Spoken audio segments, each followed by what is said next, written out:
Okay, good morning. My name is Roberto Romando de los Montaña del Trueno, and I am the Deputy Kingdom of Eightenville Royal Archers, for thrown weapons.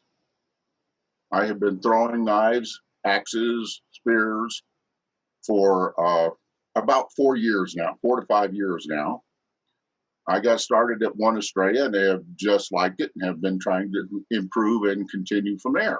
I'm assuming you all are either interested or you have some knowledge of throwing weapons. And this is just basically going to be an introduction. I'm going to go over several things as we go along. Here it is. Okay, if you've ever witnessed someone throwing an axe or knives and successfully impaling a target, you know it's an impressive sight. And here's a couple other things in there. Again, I do like to point out that this class is based on the Society as well as the Kingdom of Eightenville Thrown Weapons Handbooks.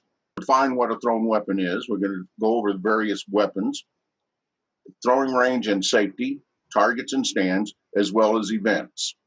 Okay, what is a thrown weapon? It's really a very simple definition.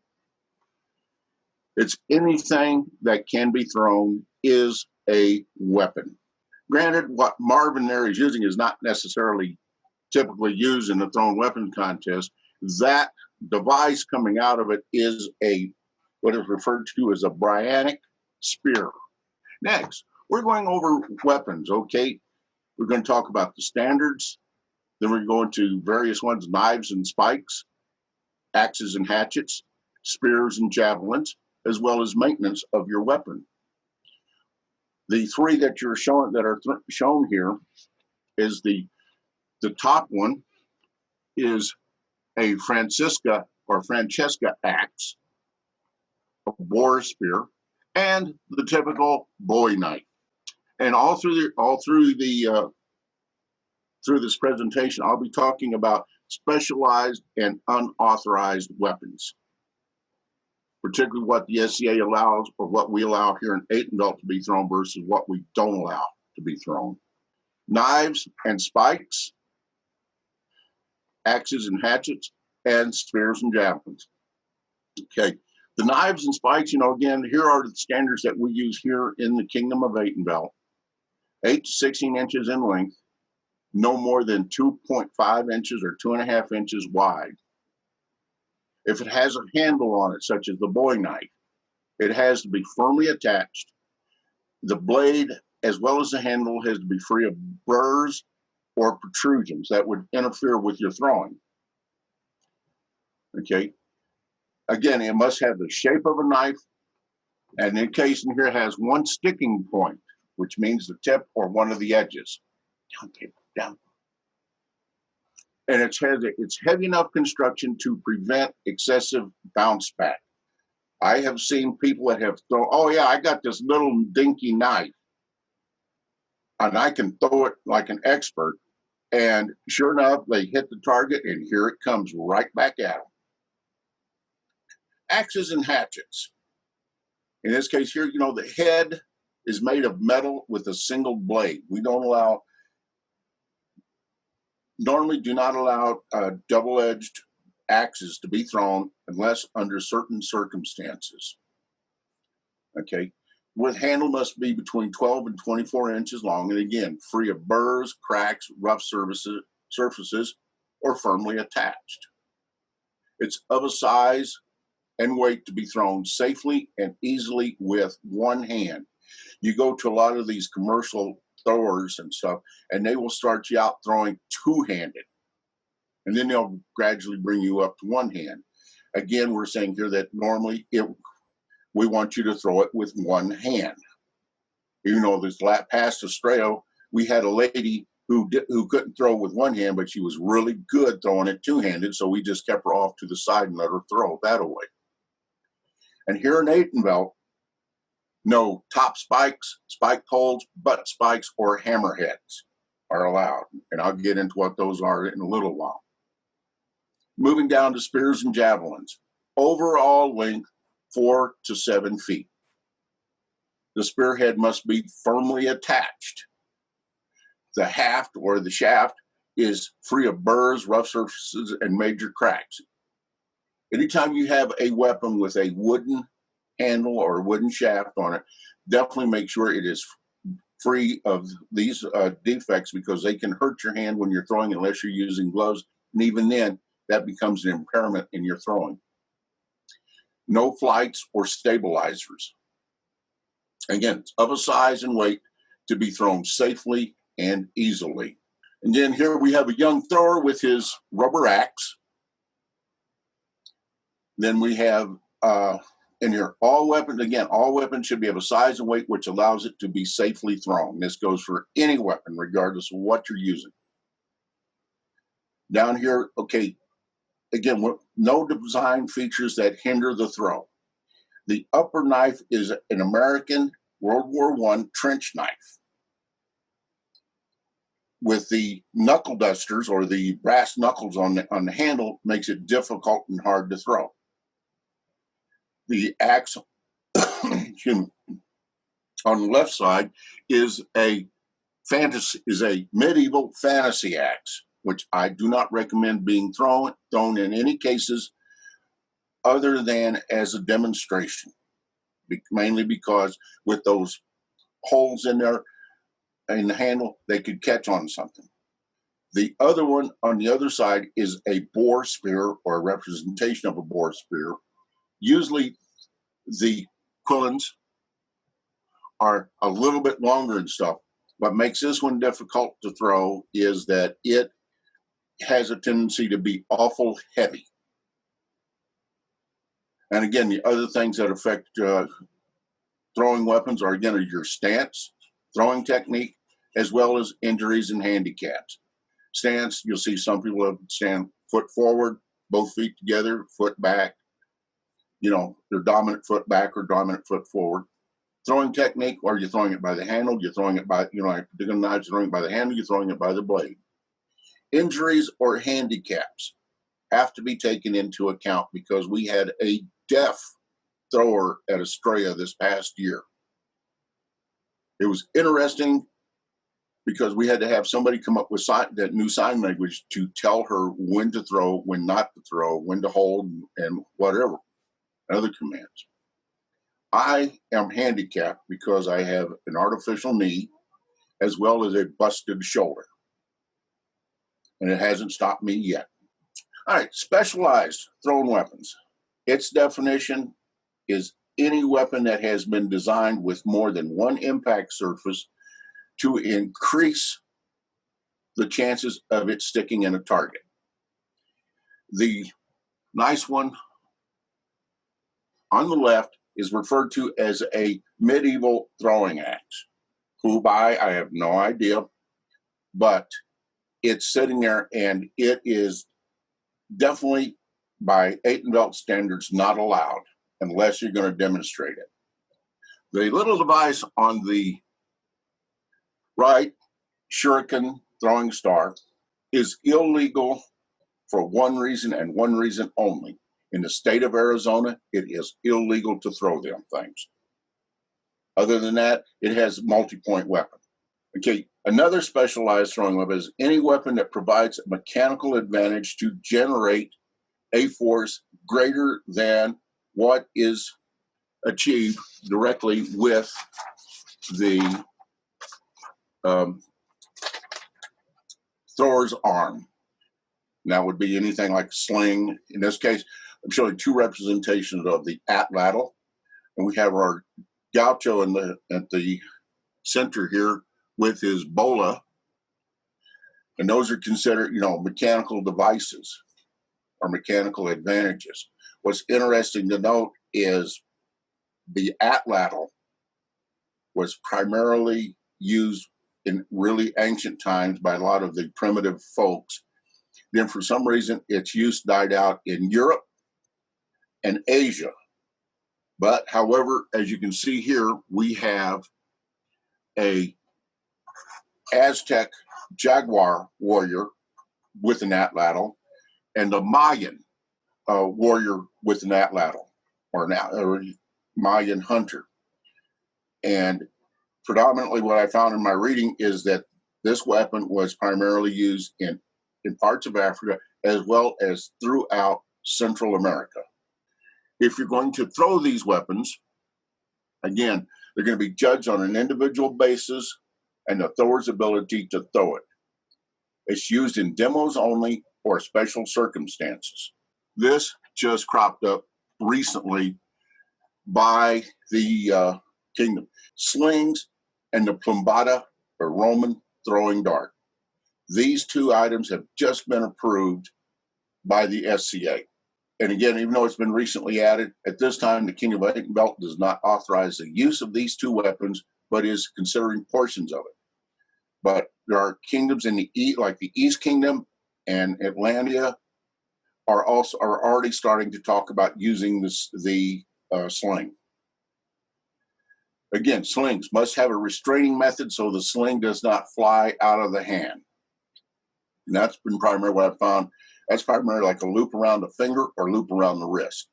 Okay, it's free of rips, tears, and fraying material.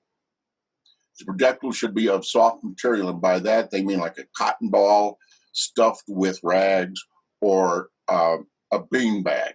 And again, it's thrown at normal thrown weapons distances. The plumbata, and this is the one I'm going to start working with, is again under 24 inches in length. Tips, weight, and fletches must be firmly attached. Again, of a weight and size to be thrown safely and easily with one hand, and it's free of burrs or protrusions. Here we have knives and spikes. They don't talk much about spikes, but they are being thrown here in Eight Belt and a few other places. Again, this is a regular set of throwing knives, set of square spikes, a throwing knife. Again, notice that the handle is held on firmly with brass rivets and stuff. And here we have a set of replica of Chinese throwing spikes. The problem is with this particular one, like you're saying, like an algae, these tassels on the end look nice, but they can interfere with your throw. Again, here's something, research and stuff I found on this. Understanding what your knife or spike, what makes it a good or poor choice. Length, it offers actual control. Based on the size of your hand, your strength and stuff, you can have a short knife and have no control of it. You can have a big knife and have no control of it, but a knife in the middle would be, adequate for you. Again, weight. Proper delivery offers a force needed to penetrate a target. Again, a person with a very light knife may or may not be able to penetrate the target. A person with a medium or heavyweight knife will be able to do this. Again, your balance determines how well your knife can be thrown and dictates the manner in which it can be thrown.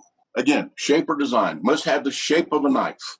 To find your ideal knife, what's best for you.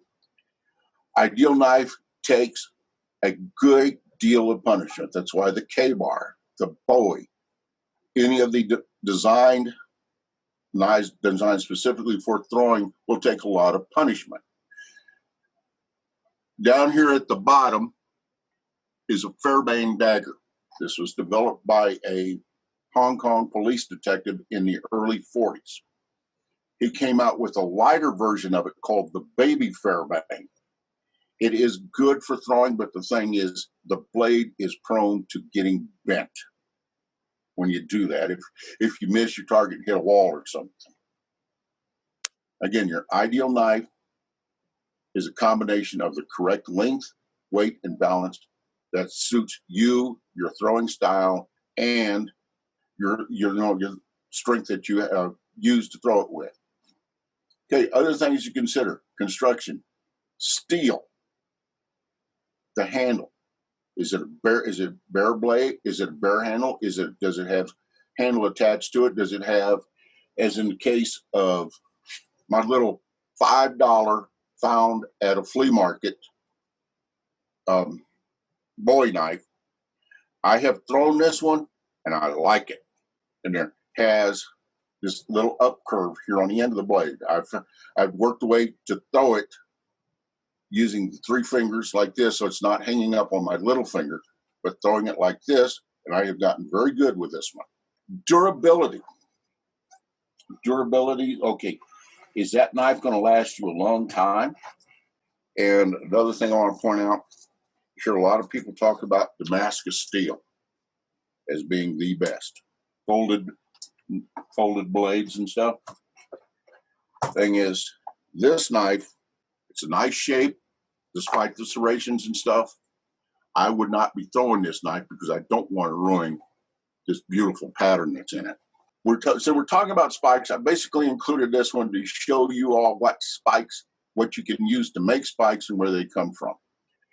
The center set, again, looks like just plain old rod that was, the ends were tapered and stuff. Rebar. Somebody took his wooden drill bits, which are fine. These right here come from these nails and stuff, as well as down here somebody, oh yeah, I either broke the wrench or something, and rather than get rid of it, you turn them into a spike. But here's the goodie. SKS bayonet. Nice little thing. It is just shy of the legal limit of by 1/4 of an inch. So this one can be thrown. And I haven't thrown this one yet, but it's worth trying one of these days. My normal spikes I use are the camping stakes, sharpened to a point. Axes and hatchets. Again, these are like a lot of the common ones that you'll see around. Again, here's our Francesca axe, as well as this is what is billed as a throwing axe. If you notice to kind of offset the weight of the head, it has a small weight added on the end. And these are 2 commercially available hatchets. Again, these are the common ones that you're going to see out there being thrown. Again, you have your what are referred to as your throwing hawk or your mouse hawk. The mouse hawk, we generally let those what ladies or small people or youth start out with and stuff. You have throwing hawk and a mouse hawk. Those are basically what people start out with, throwing a lot. In fact, those are the more common ones that you're going to see out there on those. Again, the hatchets, just regular hatchet, again, they have to conform to the same standards that a regular axe does. Axe head, quality of steel used. This is very important because sometimes you'll have some of these axe heads are not that good. Here you have a production of the axe head, forged instead of cast. Okay, and the weight. Again, you can throw an axe that's too heavy, or you can throw an axe that's too light for you. The length of the handle. You'll find these are 19. Normally, you get these handles 19 to 20 inches in length. Which is fairly good and stuff. But the thing is, what I've found out is that sometimes the most optimum distance, most optimum axe length is from your ring finger knuckle to the tip or point of your elbow. That they're recommending is that's the length of your axe handle that you should be using. In this case here, I've got 16 inches, so I'm experimenting with cutting my handles down and trying that out. Okay, the material of your handles, hardwood versus softwood or metal. Again, it is going to be your choice. Thing is, a softwood will shatter or break a lot easier than a hardwood will. And trust me, axe handles are the most common damage that we have out here. And again, the axe head and handle must be a good fit. In this case here, it means that around, when you're looking at your axe from the top down, is you want very little bit of light shining through there. You want a good firm fit. Axe heads are not attached. They're just firm, friction or pressure in there. And do not take another axe or knife and drive it in like this. You want to tamp it to seat the head on there. And you also want your fit on your axe. You want no more than 2-finger width to the very top. Spears and javelins. And what we have here are 4 gentlemen. We have a Zulu warrior with an ettiquete spear. That would not be allowed in Atenville because it is normally 3.5 to 4 foot to just under 4 foot in length. We have a hypostasis, which is a Greek squire. His spear looks nice, impressive. This would be a spear that they would use in a phalanx for throwing. It's not very good. And also it is well over 7 foot in length. Here we have our Roman legionary with his pilum getting ready to throw it. And last but not least, we have, again, an American Indian with his spear, and he is, using it in the hunting configuration. He's hunting with it. Again, these are kind of the criteria for it. You have the weight and the length. Again, you want it to be of such a weight that you can throw it. You don't want it to be excessively heavy like a boar spear. Balance is very important. A lot of people ask, questions I sometimes get asked is, can you throw a spear? Can you throw a javelin? Can you just you can throw both spears and javelins, but by definition, a spear is a defensive weapon, which means you're going to sit there and hold it. You're going to sit there and stab somebody with it. Anything else in there? A javelin, you can hold it and use it but its primary function was to be thrown. The spear can be thrown, but again, its primary function was defense. This is a touristy American Indian spear. This is a wooden javelin. And again, here's our Zulu ettiquete. Care and feeding of your babies. Again, you want them free of defects. You want them sharp, but you do not want them razor sharp. What you want them for is to essentially cut, be able to go, you don't want it cutting anything. You want to be able to hit and stick. A lot of the knives, when you order them and you get them, like from, a lot of these throwing knives are blunt edge. You're going to have to sharpen them. Make sure you have plenty of spare handles because those are the ones that are going to get damaged the most. They're the ones that are going to get broke. You're going to develop cracks. And when you're talking about remove your weapon by worrying it out, doesn't mean side to side or a straight jerk. It means worrying it with the direction of your blades and stuff, up and down. If you're stuck sideways and you want this way, worrying it. Because one individual decided he could pull his knife out just by jerking it from side to side. I got 2 pieces. Toolkit. Recommend this as you don't have to have as elaborate a kit as I've got because I've got to do other things with my also. But get a carrying bag or a tool bag to carry both. In this case here, Mr. Harbor Freight $20 special tool bag. I carry my axes, spare handles, and majority of my tools in it. For the barony, I have like this bucket, little 5-gallon bucket. But in here, your files and rasp, files to keep your weapons sharp and your blades clean and stuff. Rasp to take out any defects or protrude on your handles. A lot of the stuff, like a little chip or whatever, you can take out. You can smooth it out and stuff using sandpaper and the rasp. Emery cloth, emery paper, again, for cleaning up your blades and stuff, sharpening stone. Wrenches. Wrenches are essentially what I use because I don't use nails. I don't use screws on my target stands. I use bolts and lag screws. So I need the wrenches to work on them and stuff. Small hammer, as well as screwdrivers. Sometimes screwdrivers you can use to help pry stuff out. Like I had one of my spears, I loaned it to one guy and he stuck it between the hinge and the edge of it. And we had to get in there and kind of put a screwdriver in there to get enough space to be able to pull the blade out. Duct tape is always nice to have. And again, the vise is what I use is when I'm sitting there and I can just put the axe instead of holding the axe head in there. And vise, I can just put the axe head or the knife blade in there and use it to work on it that way.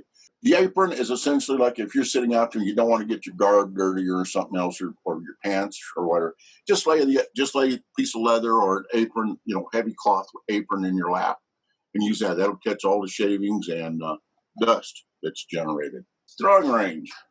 Here we're going to be talking essentially throwing range. Okay, who's who, setup, procedure, and stuff. Safety is paramount. Safety because throwing weapons is a controlled or supervised activity. And no throwing weapons activity will take place at an event or practice unless a warranted marshal is present on the range. All participants should be in a safe physical and mental condition. If you have a handicapped person who is literally has to require on something like crutches, canes,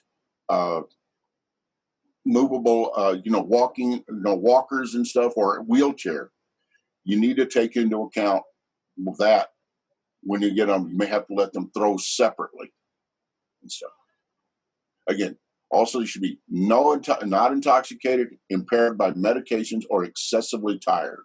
Wear sturdy, closed-toed shoes that are comfortable. But remember, there are bounce backs. The reason I say sturdy shoes is you'll have some of these people out here will have like a soft-toed walking shoe on. An axe or a knife coming back could possibly penetrate that and stuff.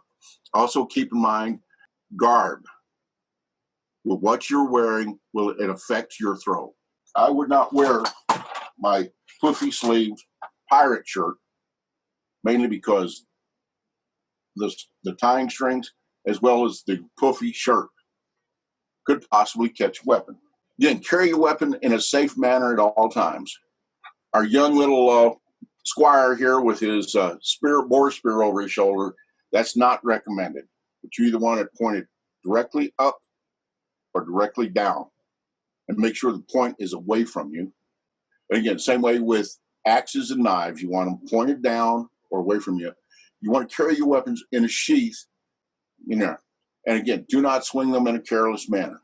Accidents can happen, so think safely. Weapons inspection. To me, weapons inspection is mandatory.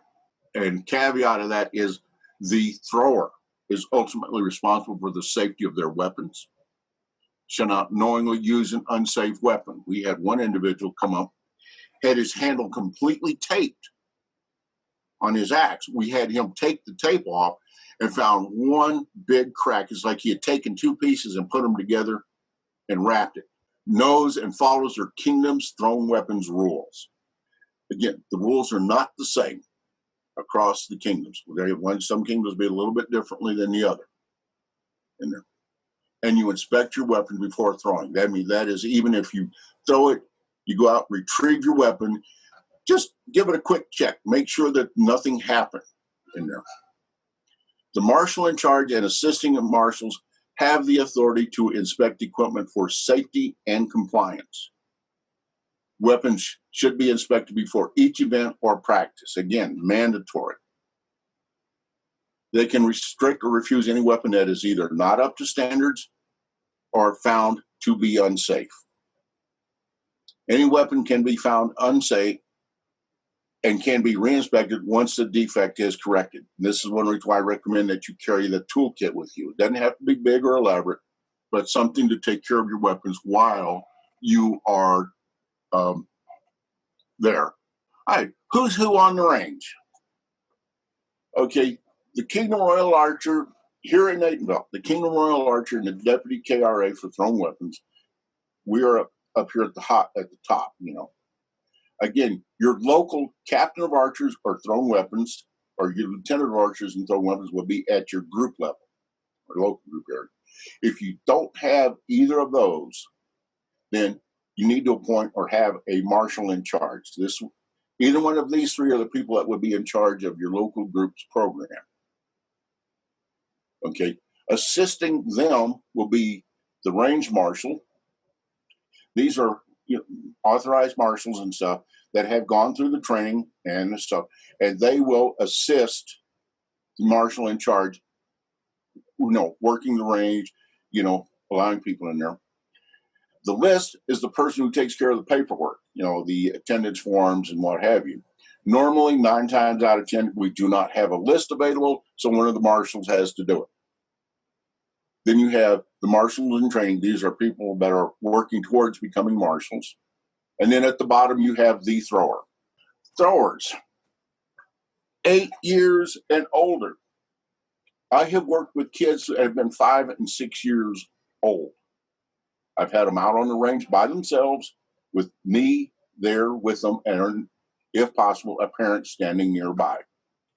And we are, I have worked with them, and a couple of them really turn out to be pretty good after a few practices.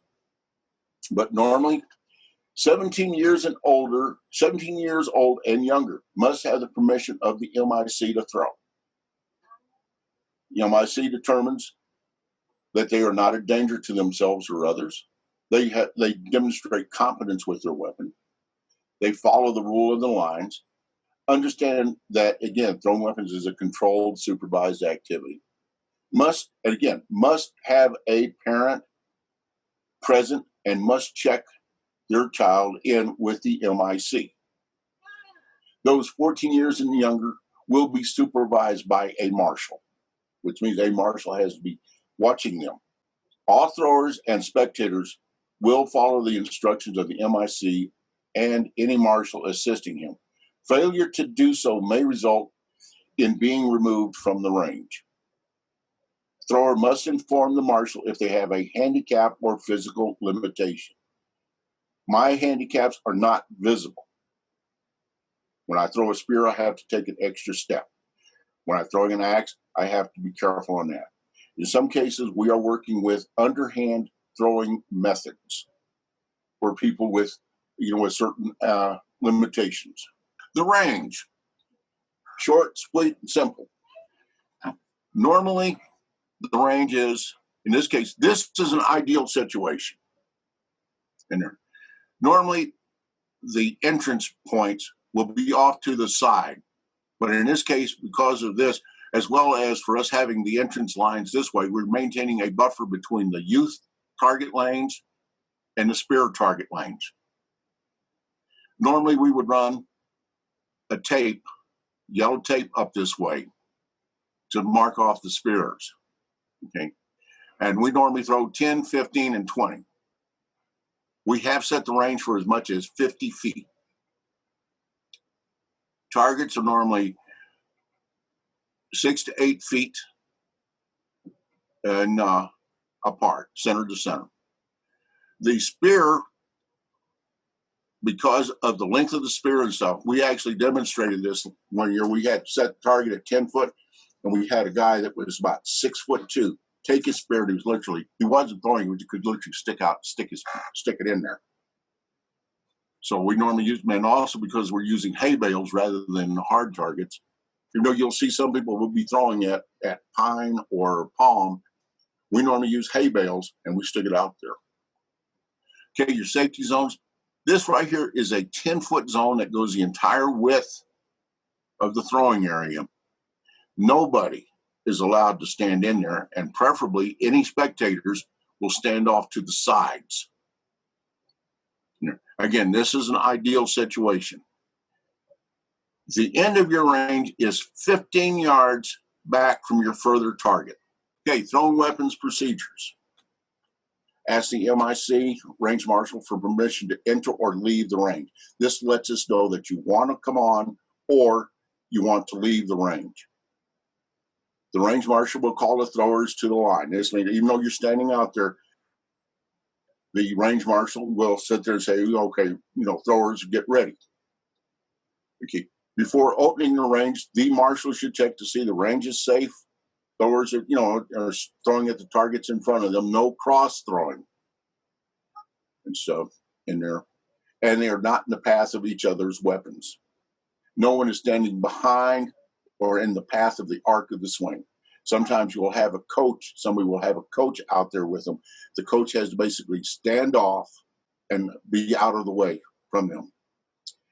Once everyone is ready, my marshal in charge and range marshal will open the range for throwing. These are the ones marked in yellow are the commands that you will normally hear. The rest of this is just a lot of information for you that I've gone over before. Okay, range is open. You may throw when ready. Then when everybody is through throwing, the marshal will say range is closed. You may retrieve your weapon. Keep alert here at the bottom. If hold is called, put down your weapons and step back from the line. This means steps back to the part of the throwing area in there. You hold your weapons. Normally they say put your weapons down. I normally say, okay, you can hold your weapons down at your side so you're not in the motion of throwing or what have you. Again, this is more etiquette and stuff that we've gone over a few of these things.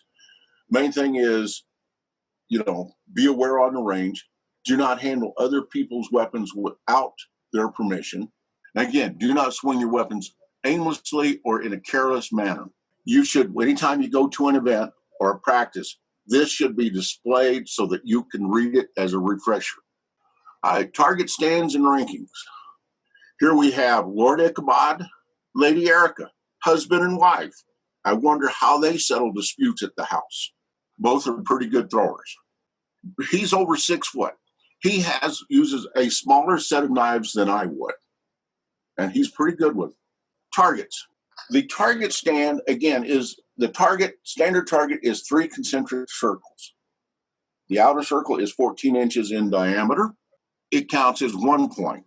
Middle ring is 8 inches in diameter, and it counts as 3 points. And the inner ring is 3 inches in diameter and counts as 5 points.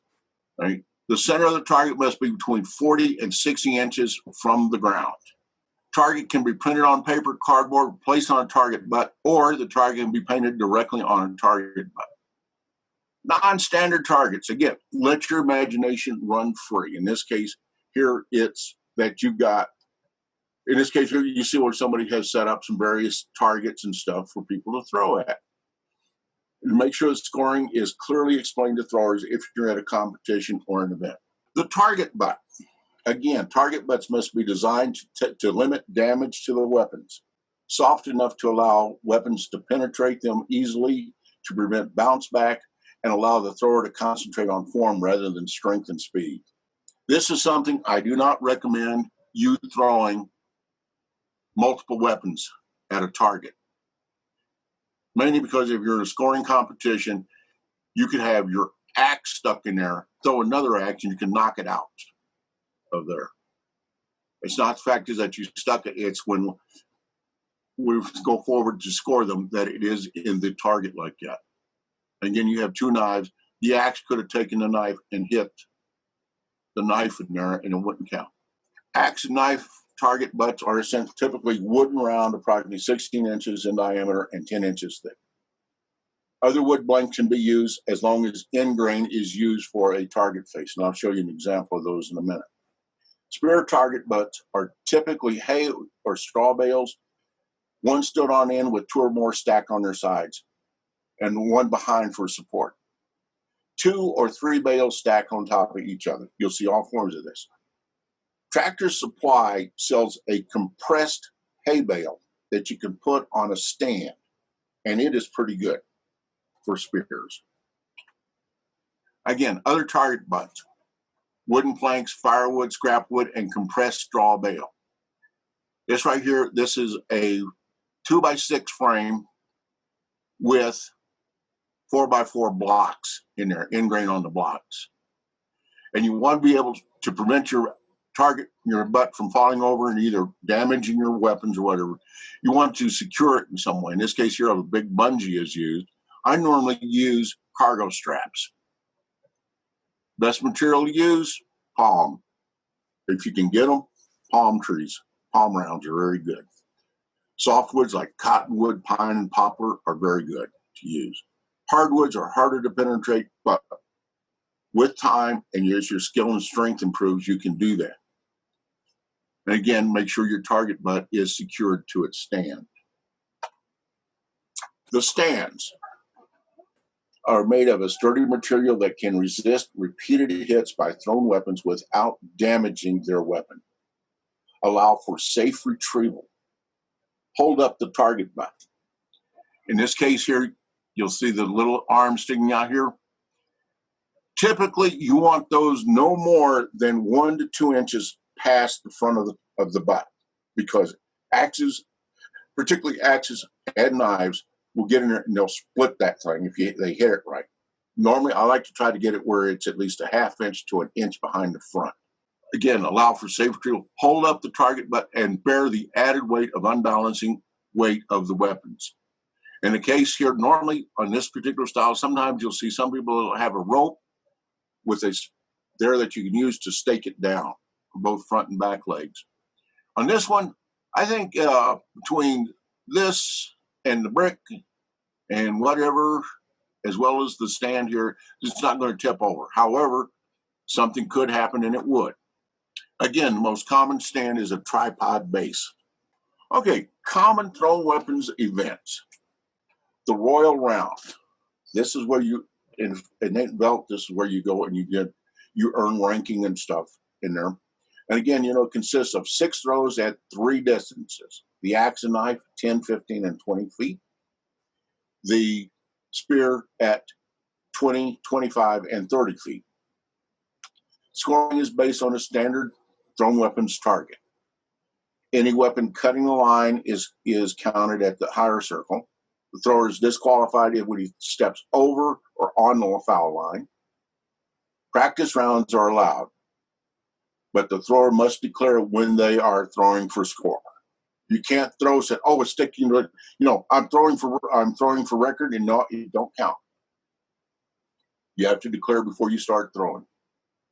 And each weapon style is a separate competition with separate scores and rankings. No thrown weapons activity, again, will take place at an event or practice without the marshal being present on the range. The Thrown Weapons Inter-Kingdom Challenge. I'm not sure this is actually an official SCA event, because I have seen 2 things that said, one that says yes and one that says no. I'm still looking into this, but this is a good way for you all to keep your scores and compare them against other kingdoms. You go to this link that's listed here. It takes you to a page that gives you the rules and the scoring and stuff on it. And again, you need to contact your Kingdom Royal Archer if your group has not done a thrown weapons challenge before. And the other thing are local tournaments, competitions. Again, this is Kingdom local events level. Again, there's sometimes just like champion of Australia War, the champion of the Barony of Granite Mountain, East Kingdom thrown weapons master. Again, you all sometimes have a prize throw. Okay, you're throwing at, let's give Mr. Bunny Rabbit, see who can hit the bunny rabbit. And there might be something to go with it, like a big chocolate egg or something with it. And then again, you could also, have a competition just for the fun of it. Fun throws. Like, in archery, sometimes we have fun shoots. Okay, ranking. The King of Eight Belt maintains a system of rank for throwers, determined by the average of a thrower's 3 highest royal rounds in a 12-month period. Only scores from a published SCA event or practice will be official, and again, a thrown weapons marshal must be present. The ranking system is such that your novice, you score like your total average after 3 rounds is between 118. You get a white task, orange, green. Again, as you go up here, weapons master, gold. Okay, keep in mind, you can be a warrior with axes, a woodsman with knives, and a novice, as well as a novice spear thrower. You're just not going to say, okay, it's not going to be a total of one of your axe scores or one of your knife scores, where it's going to be a total of 3 axes, 3 knives, or 3 spears. These are some links that I picked up off of YouTube. There are several thrown weapons groups, Facebook groups. SCA Thrown Weapons Throwers, the East Kingdom Thrown Weapons Community and Discussion Group, and that's a very good one because they're always posting a lot of good information there. Kingdom 8 and Belt Thrown Weapons, and I believe the Kingdom of Atlantia has a good page. Here's just some references for you to have. You know, the how to throw a throwing knife techniques, and again, this is the link for it, as well as the 8 and Belt Thrown Weapons Marshal's Handbook and the SCA Thrown Weapons Handbook. Again, I want to say thank you all very much for coming.